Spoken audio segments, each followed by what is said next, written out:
जहरे र मन्जुको आमा आफ्ना छोराछोरीहरूको पढाइको बारेमा जिज्ञासा राख्दै पढाइको बारेमा बुझ्न विद्यालय आउनुहुन्छ। अनि छोराछोरीहरूलाई उनका साथीहरूले तिम्रो आमाको त एउटा मात्रै आँखा रहेछ भनेर जिस्काउनुहुन्छ। अनि छोराछोरीहरू बाटोमा कुरा गर्दै घर जान्छ।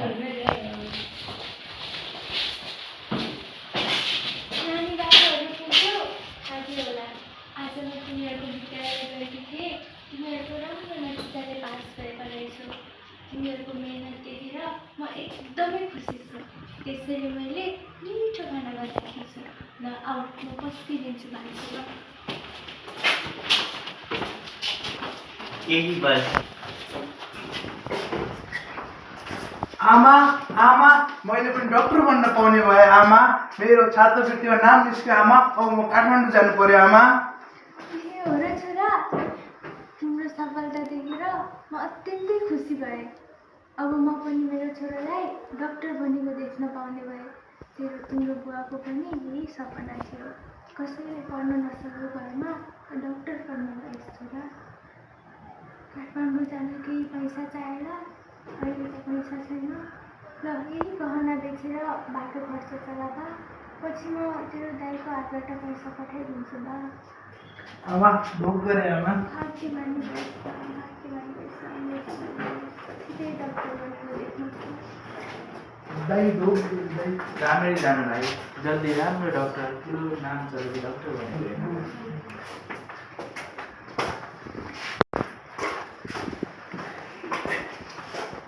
आमा दाइ हजुर चाहिँ कता हुनुहुन्छ? यता पो हुनुहुँदो रहेछ। आमा मेरो पनि दाइको जसरी छात्रवृत्ति पाएर विदेश पढ्न जान पाउने भए। हो र छोरी, तर एक्लै कसरी पठाउनु?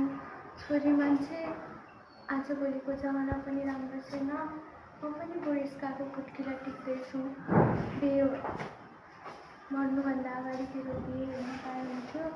बरु बिहे गरेर सँगसँगै जानु नि छोरी। आमा हजुर जहिले यस्तै गर्नुहुन्छ।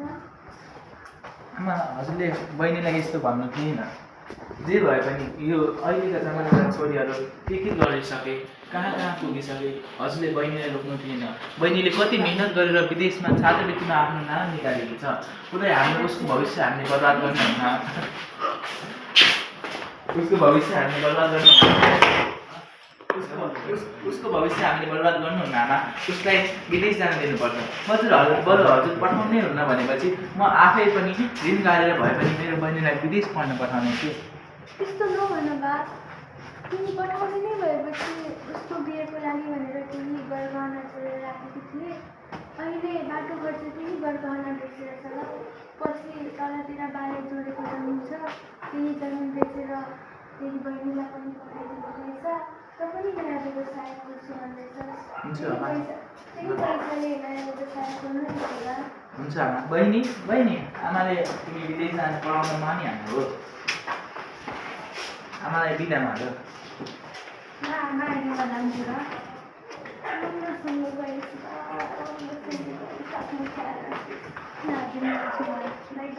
राम्रै जानु पनि।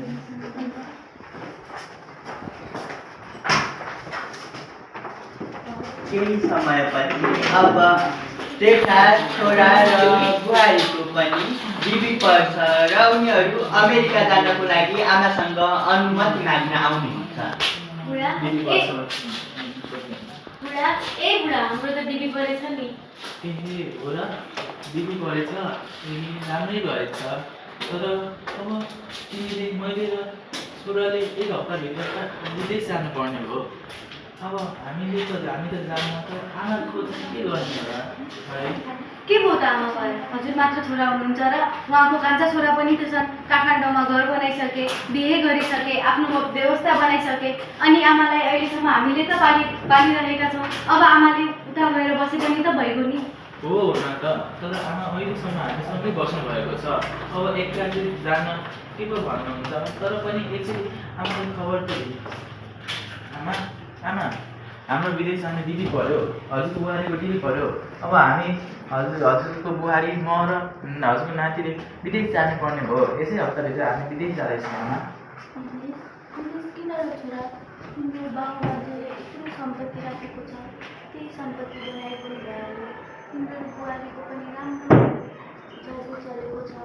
सानो छोराले पनि काठमाडौँमा घर बनाएर त्यही बसिसक्यो।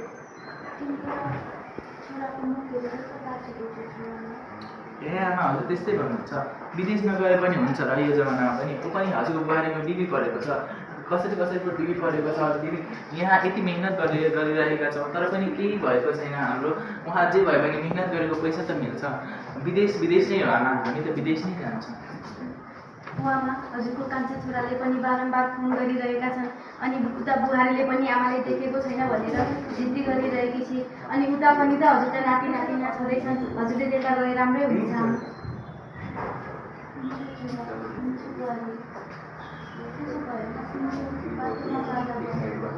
जाने नै मन छ भनेपछि त त्यहाँको छोरा बुहारीसँग पनि म बसेको छैन। नाति पनि देखेको छैन। कति जान्छु मेरो त्यहाँ गर्नु जस्तो गर्छु। हुन्छ आमा, म टिकट काटिदिन्छु। तर हामीले यसै हप्ताभित्र जानुपर्ने भएको कारणले म आउन सक्दिनँ। अन्त राम्रै जानु होला आमा, राम्रै बस्नु होला, आफ्नो ख्याल राख्नु होला आमा। आमा जसो काठमाडौँमा खोज्दै जहरेको घरमा आइपुग्नुहुन्छ।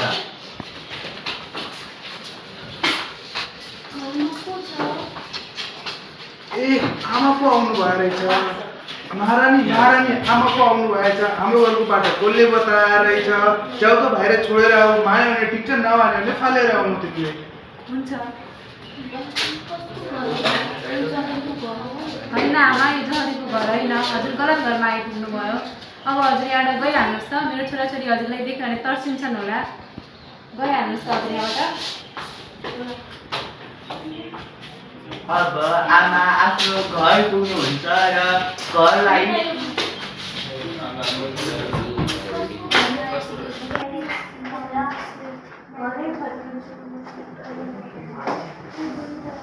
आमा एकछिनपछि घरमा पुग्नुहुन्छ र घरलाई टोलाएर हेर्दै हुनुहुन्छ।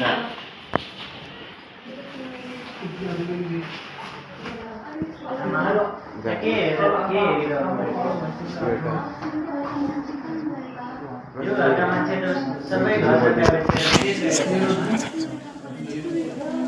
म झुक्नु पर्दैछ।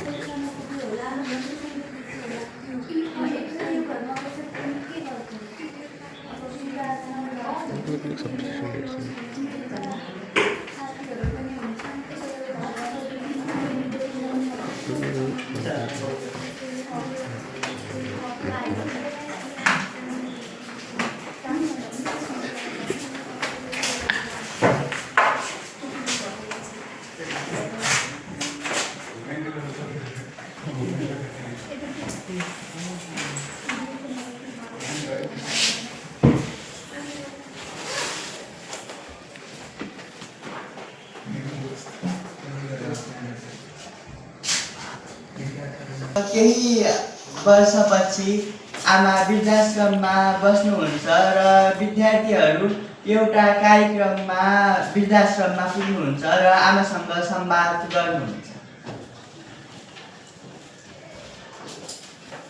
आमा, तपाईँ यहाँ कसरी आउनुभयो? तपाईँका छोराछोरी कहाँ छन्?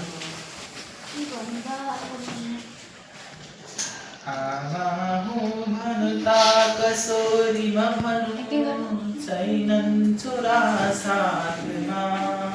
होइन ता भनौँ म कसोरी भनौँ छन् परदेशका काखमा। छोरा अस्ट्रेलिया क्यानेडा पुगी गए, छोरी अमेरिकातिर आए घर छाडी आफू बुढी भई वृद्धाश्रमैकातिर। नाति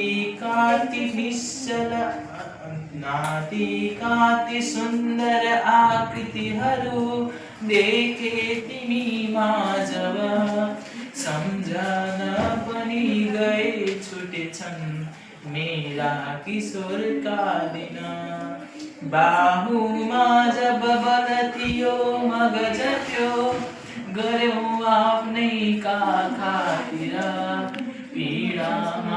कहिले पुग्यौँ सम्झन गयौँ सब व्यर्थका खातिर अष्टादश पुराणेषु व्यासस्य वचनं द्वयं परोपकाराय पुण्याय पापाय परपीडनम् भन्ने सार जसै जाने धर्मको ताखिन्नै भयो यो मन खाली सन्तान पालन भनी लिएछौँ अमूल्य तन हे बालकहरू म भन्छु तिमी त जगमा अमरै रहनेछौ आफ्ना लागि नभई अरूका लागि बाँचे दैवै तिमी कहिनेछौ हे बालकहरू हो नडगमगाई कहिले सद्मार्गमा बढ्नु है आफ्ना लागि पछि सोची अरूका लागि अघि सर्नु है आफ्ना लागि पछि सोची अरूका लागि अघि सर्नु है मैले तिम्रो विद्यालयमा प्रमुख अतिथि बनेर मेरो छोरा आउँदैछ भन्ने सुनेको थिएँ म त धेरै बिरामी छु म त जान सक्दिनँ तिम्रो केटी तिमी मेरो छोरासँग कहाँ पुगाउन सक्छौ हुन्छ आमा म पुगाइदिन्छु हुन्छ आमा आज हामी जान्छौँ अर्को दिन आउँदा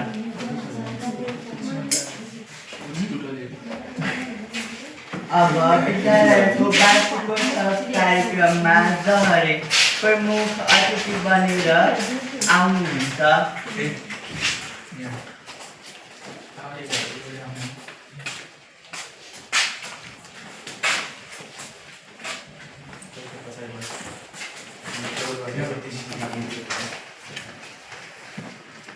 छोटे छोटे रोल से करियर बनेगा मेरा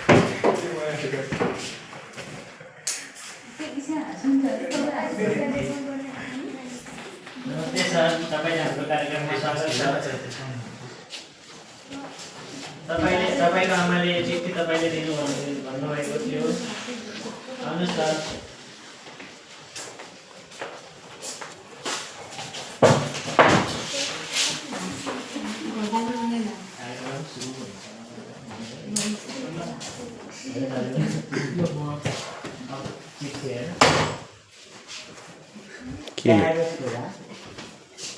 आज तिमी न्युटनको थर्ड ल लाग्यो अतिथिको रूपमा आउँदैछौ भन्ने खबर सुनेर धेरै खुसी भएको अवस्थामा छु त्यही भएर म तिमीलाई भेट्न आउन सक्दिनँ होला तिमीलाई भेट्न आउने मन त धेरै थियो छोरा जबदेखि तिमी डाक्टर पढ्न गएका थियौ तबसम्म आजसम्म मैले तिमीलाई देखेको छैन तर छोरा मैले नदेखे पनि मेरो आँखाले सबै कुरा हेरिरहेको छ छोरा जब तिमी सानो सदा दुर्घटनामा परेर एउटा आँखा गुमाएका थियौ तब मैले आमा हुनुको कारण तिमीलाई अन्धो भएको देख्न सकिनँ त्यही भएर छोरा मैले मेरो आँखा तिमीलाई दिएको थिएँ र मलाई गर्व छ छोरा तिमीमाथि जो मेरो आँखाले यो सिङ्गो संसारलाई हेरेर एउटा ठुलो व्यक्ति बनेको छ छोरा सक्छौ भने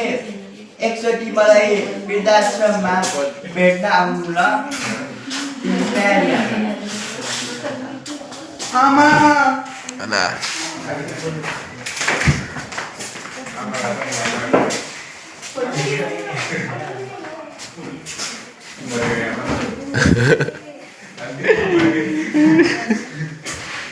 आमा आमा आमा आमा आमा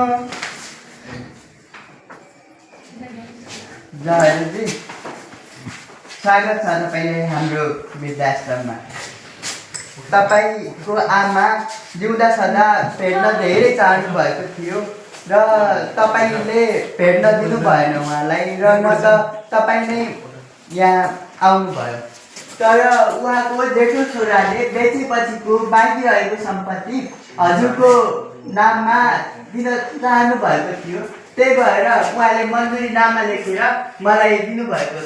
यो समात्नुहोस्।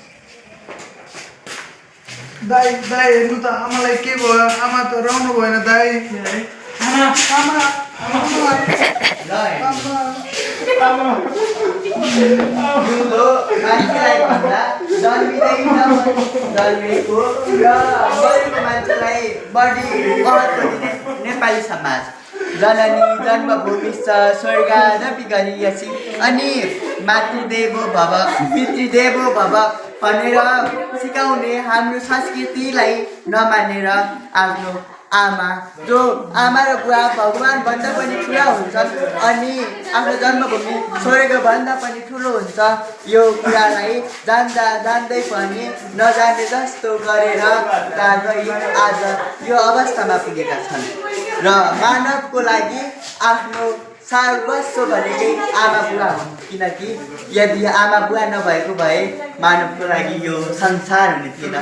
हुन सक्थ्यो होला यो अरूको लागि संसार चलिरहन्थ्यो होला, मानवहरू अघि बढिरहन्थ्यो होला, तर हाम्रो आमा बुवा नभएको भए हामी हुने थिएनौँ होला। त्यही भएर जिन्दगीमा कुनै कुरा सबैभन्दा ठुलो हुन्छ भने त्यो केवल आमा बुवा र जन्मभूमि हो र उच्चतम स्थानमा आमा बुवा हुनुपर्छ।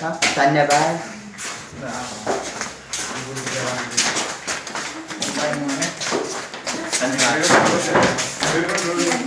राम्रै ढोगेन कति राम्रो भयो।